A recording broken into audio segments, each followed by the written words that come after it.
नाजरीन, आपने दुनिया के कई हैरान कुन फैसले देखे होंगे। कभी किसी मुल्क में शराब पर पाबंदी लगी, कभी किसी माशरे में मौसीकी बंद कर दी गई। लेकिन आज हम जिस फैसले की बात करने जा रहे हैं, उसने पूरी दुनिया को हिला कर रख दिया।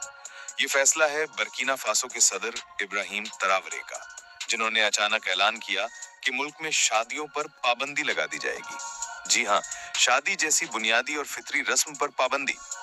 ये खबर सुनते ही दुनिया भर के मीडिया में तूफान बरपा हो गया। लोगों ने सवाल उठाया कि आखिर एक हुक्मरान ऐसा फैसला क्यों करेगा? क्या ये मजहब के खिलाफ है? क्या ये कल्चर के खिलाफ है? या इसके पीछे कोई ऐसी तल्ख हकीकत छुपी है जिसे जानकर आप भी कांप उठेंगे?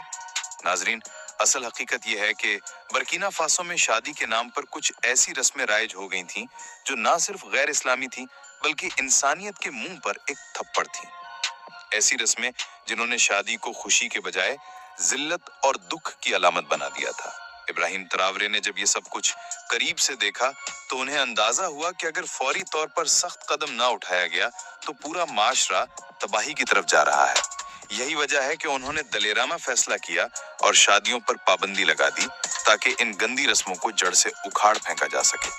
नाजरीन, सबसे पहले इन शादियों में जो सबसे बेहुदा रस्म थी, वो थी शादी से पहले लड़कियों का कुंवारापन चेक करना।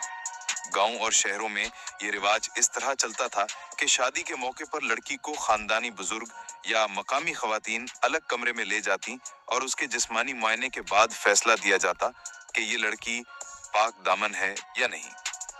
अगर लड़की को पाक ना पाया जाता तो उसे ना सिर्फ बदनाम कर दिया जाता, बल्कि कई बार शादी भी तोड़ दी जाती। नाजरीन, जरा सोचिए, एक लड़की जिसका कसूर सिर्फ ये है कि वो किसी पुराने झूठे इल्जाम का शिकार हो गई या किसी ने उसके बारे में अफवाह फैला दी, उसकी पूरी जिंदगी लम्हे भर में बर्बाद कर दी जाती। ये रस्म इस कदर खौफनाक थी कि कई लड़कियां शादी से पहले ही जहनी दबाव में टूटने लगती थीं। कुछ ने तो खुदकुशी तक कर ली, क्योंकि वो जानती थीं कि अगर इम्तिहान में नाकाम करार पाई गईं तो उनके खानदान की इज्जत मिट्टी में मिल जाएगी। इब्राहिम तरावरे ने जब इन कहानियों को करीब से सुना तो वो खामोश नहीं रह सके। उन्होंने कहा कि किसी भी कौम की बेटी की इज्जत को यूं तमाशा नहीं बनाया जा सकता।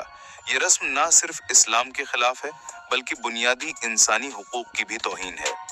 इस्लाम में तो मर्द और औरत दोनों के लिए हया और इज्जत को बुनियाद बनाया गया है, लेकिन यहाँ सिर्फ औरत को कठेरे में खड़ा कर दिया गया था।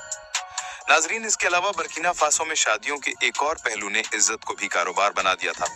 ये पहलू था जहेज और भारी शर्तों का। दुल्हन के घर वालों पर इस कदर दबाव डाला जाता कि वो अपनी बसात से बढ़कर सामान, कीमती चीजें और रकम देने पर मजबूर हो जाते। अगर लड़की का बाप गरीब हो तो उसके लिए बेटी की शादी अजाब बन जाती। वो कर्जे लेता, जमीन बेचता या अपनी जिंदगी भर की जमा पूंजी लुटा देता ताकि माशरे के ताने सहने से बच सके। ये रस्म महज एक खानदानी मुतालबा नहीं थी, बल्कि एक ऐसी दीवार थी जिसने गरीब और अमीर में फर्क को और ज्यादा गहरा कर दिया। गरीब लड़की की शादी होना मुश्किल थी, क्योंकि उसके पास जहेज देने की सकत नहीं होती थी, जबकि अमीर घरानों की बेटियां आराम से ब्याह दी जाती। इस तरह हजारों लड़कियां अपने घरों में बैठी रह जाती और उनके वालिदैन जिल्लत के बोझ तले दबे रहते। सोचने की बात यह है कि एक तरफ दुल्हन को कुंवारापन चेक करने के नाम पर जलील किया जाता था और दूसरी तरफ उसी के वालिदैन को जहेज के मुतालबात में कुचल दिया जाता था। शादी जो खुशी का दिन होना चाहिए था, वो बोझ और जिल्लत का दिन बन गया। और यही वो सूरत हाल थी जिस पर इब्राहिम तरावरे ने खुलकर कहा कि ये सब बंद होना चाहिए। उन्होंने ऐलान किया कि बर्किना फासो में किसी भी शादी को रियासती सतह पर उस वक्त तक कबूल नहीं किया जाएगा जब तक ये जहेज और भारी शर्तों के मजालिम खत्म नहीं हो जाते। नाजरीन, जब इब्राहिम तरावरे ने जहेज के खिलाफ आवाज बुलंद की तो साथ ही उन्हें एक और रस्म ने हिला कर रख दिया। ये रस्म थी शादियों के मौके पर नंगे नाच, बेहुदा खेल और गैर इखलाकी महफिलों की। शादी के दिन जो असल मकसद था, यानी एक मुकद्दस रिश्ता जोड़ना, उसको पसे पुश डालकर गांव और शहरों में शादियों को एक तरह के मेलों में बदल दिया गया था।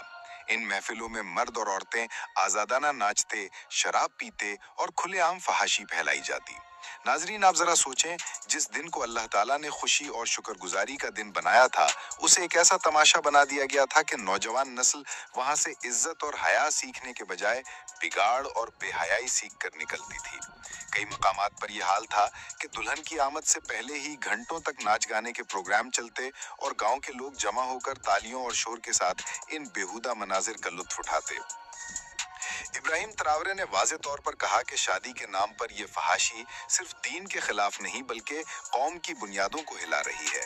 انہوں نے کہا اگر شادی خوشی کے بجائے گناہ کا اڈا بن جائے تو پھر یہ معاشرہ کبھی ترقی نہیں کر سکتا۔ یہی وجہ ہے کہ انہوں نے ایسی شادیوں پر پابندی لگانے کا اعلان کیا جہاں یہ رسمیں ہوں۔ یہ کوئی معمولی مسئلہ نہیں تھا۔ ایسے مناظر دیکھ کر نوجوان نسل کے ذہنوں میں یہ بات بیٹھ گئی تھی کہ شادی ایک کھیل ہے، ایک میلہ ہے جہاں عزت کی کوئی اہمیت نہیں۔ یہاں تک کہ کئی خاندان اپنی دولت دکھانے کے لیے ان بیہودہ کھیلوں کو بڑھا چڑھا کر کرتے تاکہ لوگوں نے امیر اور طاقتور سمجھیں، مگر حقیقت میں یہ سب کچھ ان کے